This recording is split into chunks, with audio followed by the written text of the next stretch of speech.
de sintético, quer dizer, o que nos dá as noções sintéticas, né? Então, era assim que o Kant separava a ciência da metafísica. O metafísico ele ficava lá com as categorias do entendimento, discussando sobre o real sem usar a experiência. O cientista não. Então, o Kant coloca este problema, que, como eu disse aqui, é um problema kantiano esse, basicamente.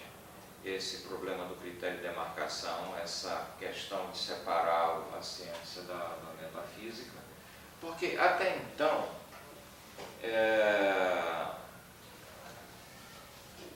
o problema do conhecimento se colocava muito em termos de como os gregos viam esse problema. Os gregos colocavam em termos de episteme e doxa, né? Episteme é o conhecimento e a doxa a opinião. A oposição não era entre ciência e metafísica, porque para os gregos o conhecimento necessariamente envolvia metafísica, né? Então, o problema era a opinião vulgar, a opinião do povo, a opinião do senso comum, que era a doxa. Então tínhamos que separar isso. Olha, isto é conhecimento e isto é doxa. Então, nos gregos, não havia essa distinção entre ciência e metafísica. O conhecimento envolvia a metafísica, envolvia a ciência, não é? A palavra episteme, no grego, se reportava ao que nós depois passamos a chamar de ciência e depois passamos a chamar de metafísica. Era um empreendimento conjunto, esse dos gregos. Então, a palavra epistemologia, que justamente vem de episteme, significa teoria do conhecimento. E nesse sentido, nós podemos falar de uma teoria do conhecimento já na cultura grega.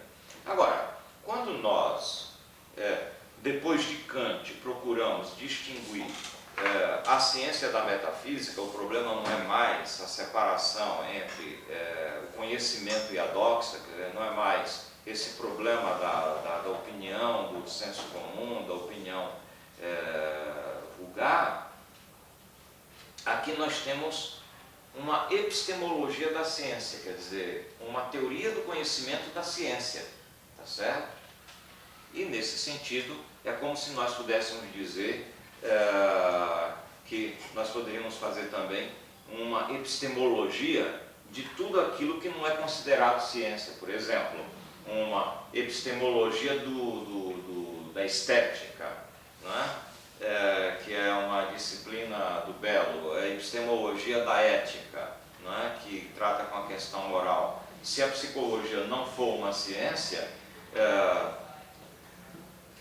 não quer dizer que necessariamente ela tem que ser metafísica, né? Mas ela teria um sentido e este sentido deveria ser explicitado por uma epistemologia da psicologia, não é? Então, depois de Kant,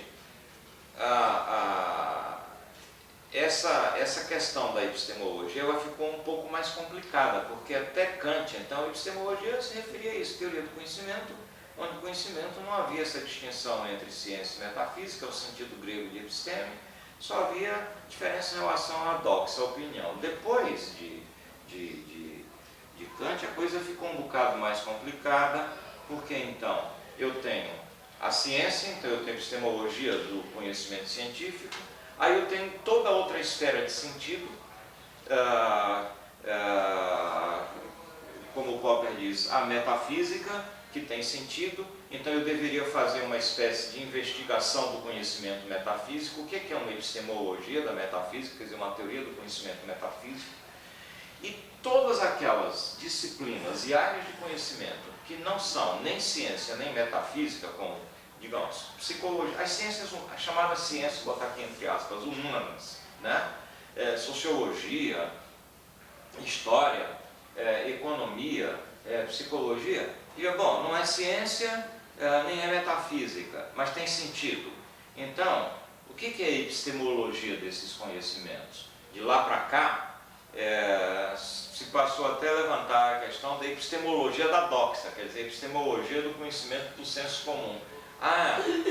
Surgiu a ideia de que o conhecimento comum também é um conhecimento, de que a doxa que os gregos desprezavam, também é uma forma de conhecimento. Bom, se é uma forma de conhecimento, e não é ciência, nem é metafísica, mas tem sentido, então é possível fazer uma teoria do conhecimento dessa forma de conhecimento. Então, é por isso que, depois da crítica da razão pura, a questão da epistemologia se tornou um bocado complicada. Se eu, por exemplo, pensar que a psicologia é ciência, toda a epistemologia da ciência, tudo aquilo que nós dissermos sobre epistemologia do que é ciência, deveria servir à psicologia, tá certo? Deveria caber na psicologia. O problema é, cabe ou não cabe? Agora, essa ideia de... Você disse que você considera a psicologia como ciência, então tudo que é considerado epistemologia da ciência deveria caber. Isso. Mas essa ideia de que esse é o critério, sei lá, isso é o Kant que traz ou é a partir das questões que ele levanta? É a partir das questões que ele levanta, né? Porque, e não só isso, é a partir da Constituição, por exemplo, as ciências sociais, chamadas ciências, a gente nunca sabe se chama isso de ciência ou não, mas chama de ciências sociais, ciências humanas, elas foram constituídas no século XIX, né? Então é relativamente recente, quer dizer, o Kant ainda não tinha essas teorias das ciências, veio depois, né? É tomado para... Exatamente. Ele discute em cima das chamadas ciências naturais. Basicamente as ciências naturais. E é isso que complicou, porque então surge aquela discussão, será que o que é chamado de ciências naturais cabe nas chamadas ciências sociais? O modelo de ciência não é outro? Então há um modelo de ciência único, seja para as naturais, seja para as sociais. Aqueles que acreditam que há, por exemplo, Karl Hempel, que foi um famoso filósofo da ciência do positivismo lógico. Outro, Ernest Nagel, um livro clássico que se chama Estrutura da Ciência. Todos eles acham que as ciências sociais, para serem ciências, têm que se adequar à epistemologia das ciências naturais. Já há aqueles que pensam que não, por exemplo, os sociólogos da escola de Frankfurt, né? Adorno, Horkheimer, esse pessoal todo acha que não, acha que as ciências sociais têm um outro modelo de ciência. Então, repare como o debate vai se tornando mais complexo. Até agora eu falei assim, bom, então tem a ciência, então eu faço uma epistemologia do conhecimento científico, tem a metafísica, eu posso fazer uma epistemologia desse conhecimento aí que se chama metafísica, e eu tenho outras formas de conhecimento e eu posso fazer uma epistemologia dessas formas de conhecimento. Mas aí eu posso encontrar um opositor a isso e dizer o seguinte, bom, por que eu não chamo essas outras formas de conhecimento também de ciência? E digo o seguinte, que existem as ciências da natureza e que existem as ciências sociais e que a diferença que há aqui é no modelo de ciência que tem muito a ver com a natureza dos objetos, dos assuntos que são tratados, não é? Que eu não posso tratar o homem e a obra que o homem produz do mesmo modo como eu posso tratar as obras da natureza e a própria natureza como produtora de suas obras, não é? Então, eu posso chamar isso de ciência também, e aí então eu teria uma epistemologia das ciências da natureza, uma epistemologia das ciências humanas, não é? E repare que já é diferente eu dizer epistemologia da ciência e epistemologia de outras formas de conhecimento que não são ciência.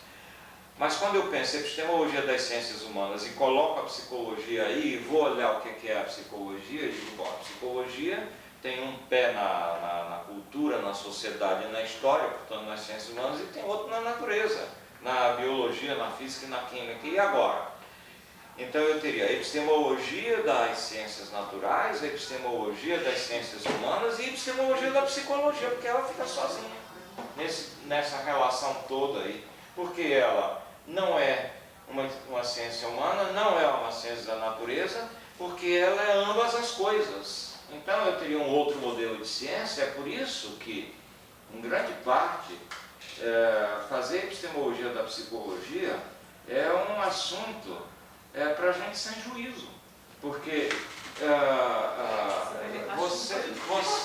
Você entra numa tarefa... Depois de tudo isso, é isso que a gente ouve.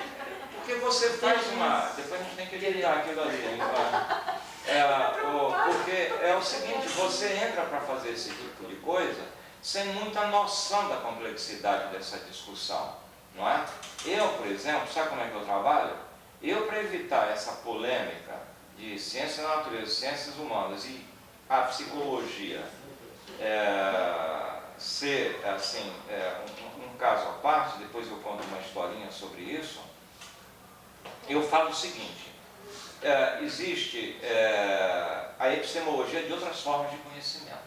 É assim que eu trabalho. Eu trabalho com a psicologia, digo, olha, tem um problema aí, se a psicologia é ciência ou não é ciência, então eu trabalho com a epistemologia de outras formas de conhecimento. Eu entendo que a psicologia, e aí vai o resto também, sociologia, qualquer dessas outras disciplinas chamadas ciências humanas, eu entendo como a epistemologia de outras formas de conhecimento.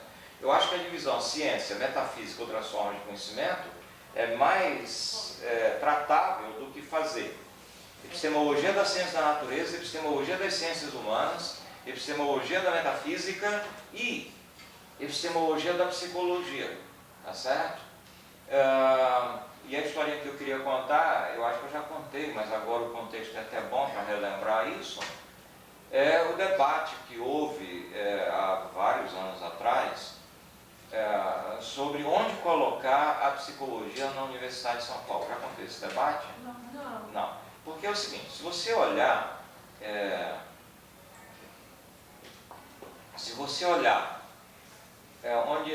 desde que a psicologia foi legalizada no Brasil, ela está assim. Alguns lugares ela tem ciências biológicas. O meu curso que eu fiz lá na UNB, na época faltavam 3 disciplinas para a gente ser biólogo. Londrina não é ciências biológicas. Aqui em humanas, em outros lugares também em humanas. Na área da saúde tem bastante. Então, agora saiu até na última reunião aí tivemos semana passada, a reunião da pós-graduação, que vai continuar amanhã e tudo, alguém na ANTEP, Associação Nacional de Pós-Graduação em Psicologia, alguém andou propondo lá que a psicologia fosse para as ciências da saúde e agrárias. Agrárias, eu digo agrárias. Todo mundo lá ficou assim, agrárias, e alguém levantou e falou o seguinte, deve ter sido um behaviorista que falou. Porque o outro professor falou assim, eu sou só da saúde até lá, mas agrárias é muito. Então, o fato é que o pessoal na USP, há muitos anos atrás, a Carolina Bore também estava lá e tudo, e o pessoal discutia para saber onde é que punha a psicologia, se era na área de humanas ou se era na área de biológicas. E eles não chegavam a um acordo e só brigavam. Um belo dia o reitor entrou na reunião deles e falou, olha, todos vocês prestem atenção, é o seguinte, eu vou fundar o Instituto de Psicologia da USP, vou pegar vocês todos e botar lá dentro. Vocês se viram e brigam lá entre vocês.